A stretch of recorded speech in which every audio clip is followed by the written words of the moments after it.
joined now by Charlie Kirk, Turning Point USA. The final numbers from Arizona just came out.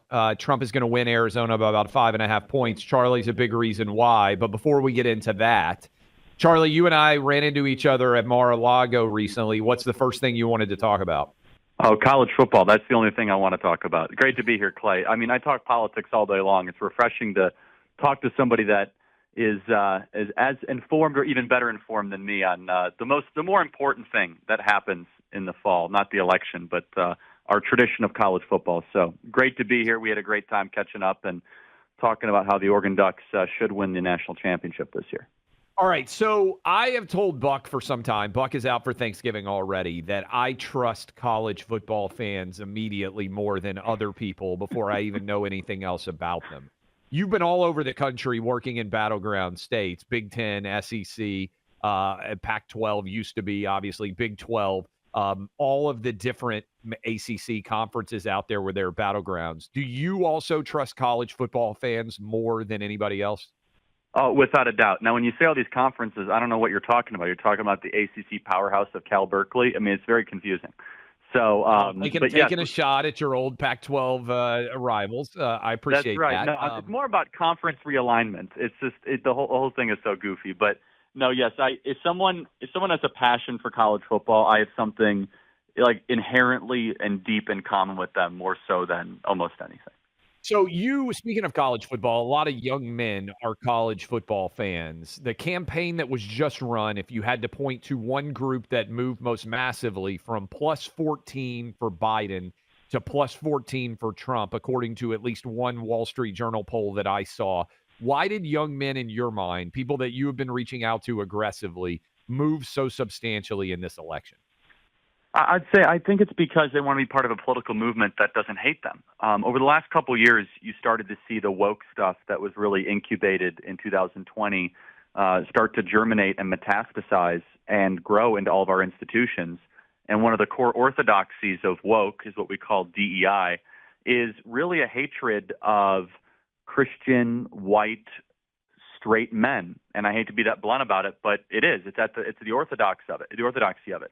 And young men say, wait, why am I being part of this exactly? I want to be part of a political movement that at least acknowledges that there is men and women and says that it's a good thing to be a man and that masculinity is not inherently toxic.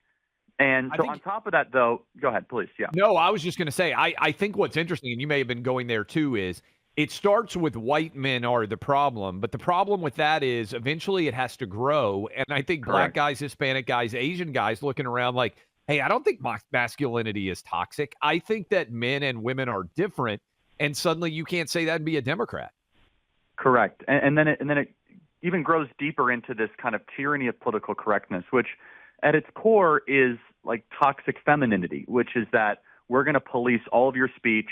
The left has become a bunch of scolds, of hall monitors, of people that do not believe in free expression or dialogue or discourse. And what we've seen in the last couple of years is now a backlash of that, where if there is anyone in the quote-unquote manosphere, you say Joe Rogan to Theo Vaughn, it's not that they're conservative, but they're inherently anti-left, that they're against the kind of new left-wing dogma and doctrine that believes that there needs to be speech codes, that, this trans nonsense.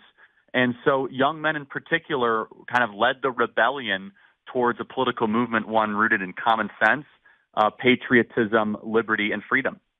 Were you surprised by how well Trump did in the battleground states, or were the results almost exactly what you expected? I didn't get in the prediction business. I'll tell you, the weekend before, I modeled out a way where we could win and that we could lose. You never quite know because polling is such a guesstimate. I will say this, though.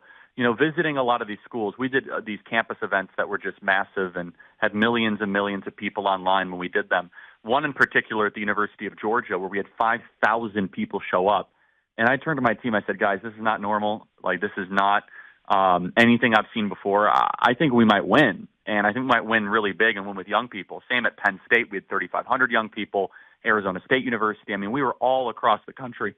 And so it all makes sense now that the dust is settled, but I would be lying to you, Clay, if I didn't say that I didn't have some anxiety and unease. We are up against the most powerful thing ever to exist. I mean, look what they did to Trump. They tried to put him in prison for 700 years. They lied, they smeared, they slandered, they censored. And the American people defeated that. And even to the very end, I was a little bit paranoid. I'll acknowledge it, because we've kind of been beaten into submission the last couple of years that, well, can we really win? And is there going to be shenanigans? Is there going to be tomfoolery? And so I'm not surprised by how well we did with young men, but pleasantly surprised at let's just say, the common sense of the American people.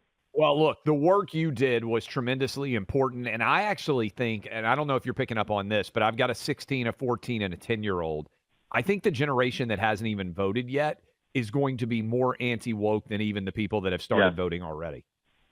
Correct. And the left is showing almost no course correction and almost no remorse. I mean, there's some elements of that, but the more they lean into this, the more that they continue to be part of the more radical portions of their party. It just opens up a great opportunity for us. I am seeing that, Clay, big time.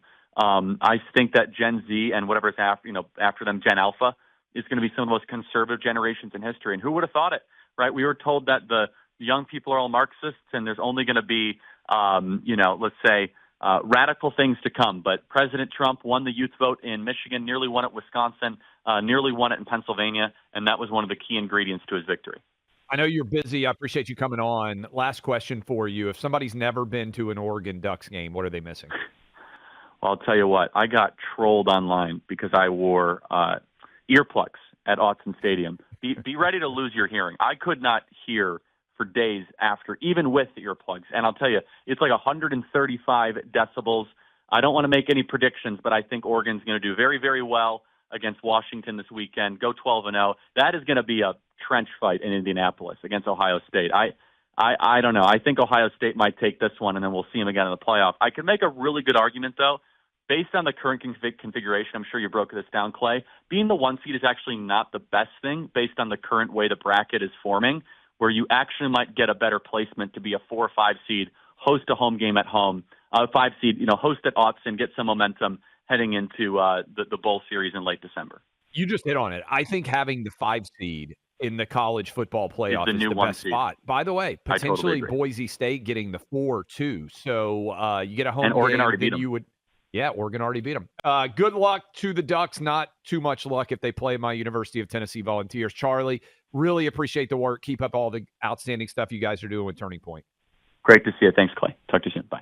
Yeah, he is, by the way, I think incredibly important in terms of what I am seeing as a cultural realignment.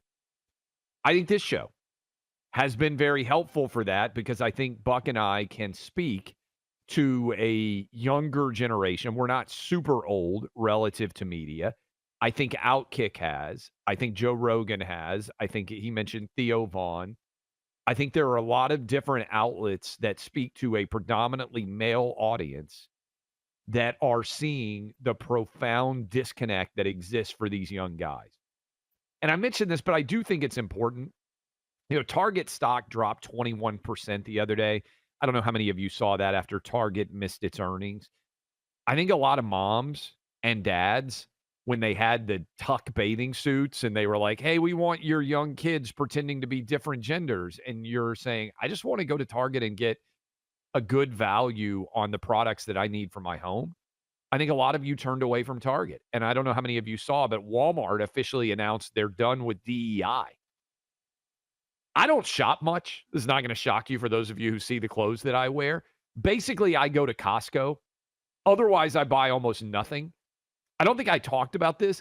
I went with my wife because we had to buy chairs to go sit and watch our sons on the sideline of games, and we needed new chairs. And so I went with her to Walmart recently.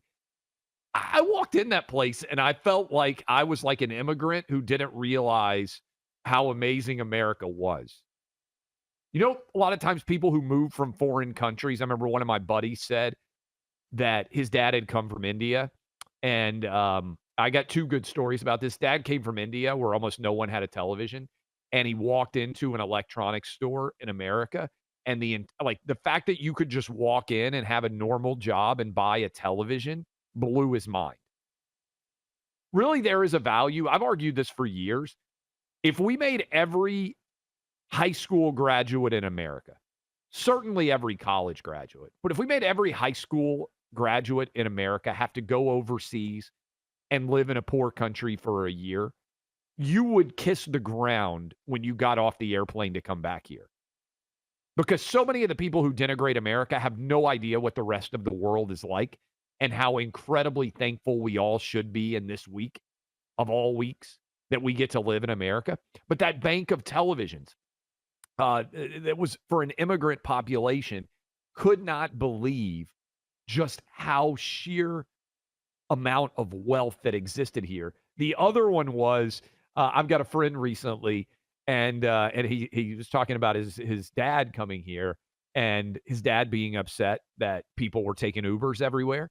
And he told me his dad went off on him recently. He's like, we couldn't afford cars. And now you kids are so spoiled that you're like, oh, I don't want to have to drive my car, and it's going to be hard to find a parking place for my car. And I want to be able to go out to the bar or go out to dinner and just get dropped off right in front. And I'm going to pay somebody to do that. He's like, Americans are so spoiled that we won't even drive our cars anymore because it's too difficult to have to park them when we can get dropped off directly in front of the place that we're going to go. And I just thought both of those stories were really interesting. And it tied in with somebody's got to see the world through somebody else's perspective and try to do your best to think about the larger landscape of America. There's 330 million people here. What do we got? 8 billion people in the world. Everybody's got different perspectives. I told this story. My 10-year-old walked into Target. This is like 4 years ago, so he's 14 now. But he wanted to get, I think we were getting football cards. Loves to get football cards. Walked in the whole front of Target, where we live in Franklin, Tennessee. It's not exactly, left-wing America. Williamson County, Tennessee, where I live, very dark red area. Whole front of Target in Franklin, Tennessee is all girl power shirts. And he walked in. To me, I don't even notice that stuff because I'm so used to it. But he walked in and he said, Dad, they would never sell boy power shirts. And I thought to myself, it's really interesting now. If you're we were just talking to Charlie Kirk about this. If you're a young man, or if you are raising young men like I am, they basically have been taught for their whole lives that they're the reason why everything in America is not perfect. And it's not just white men, not just white boys. It's now expanded Asian, Hispanic, Black, white, young kids out there, boys, are being told, hey, you're toxic because you're masculine. And they're rebelling against it because they don't believe it. And they know they're being lied to. And you know who also is rebelling against it? A lot of you moms out there who are raising boys. Like, you don't want weak men. You don't want to raise poor husbands. Like, it's an insult to you too, which is why the most successful ad that was run during the presidential campaign was the they, them. If you watch football, you saw this ad all the time. Kamala's for they, them. Trump is for us. Trump is for you. Trump is for you was the line. You know who wrote that ad? I know him because he's one of my buddies from school, a Ukrainian immigrant. Wrote that ad for Trump. He came from Ukraine, saw that, and said, that speaks to the audience out there. Do you know who that audience spoke to, that ad spoke to the best? It was fascinating. Hispanic men, Black men, white moms in the suburbs. All tested off the charts on that ad. Think about that. Black men, Hispanic men, white moms in the suburbs, they were all like, this is BS. It's a real thing. This tide is only going to grow. I really do believe. And I want to tell you, one reason the tide's growing is because we got some educational institutions that are actually doing a good job speaking to the American public on a day-to-day basis, like Hillsdale College. Back in April, I went out to Hillsdale College, and I was their keynote speaker at an event they did in Seattle. I sat next to their president, Dr. Larry Arnn. I love the guy. In fact, I thought after I sat next to him, you know what? I want my kids to apply to this school because I love the education that they are being provided through Hillsdale. And some of you may have seen in Imprimis, their free newsletter that's sent to millions of people. They just took the address that I gave and turned it into their lead story. I heard from so many of you out there that you had read my speech in Imprimis that they just transcribed and put on the front page of their newsletter that went out to millions of people. I want you to get hooked up with Hillsdale right now and make sure that you are aware of the incredible work that they are doing.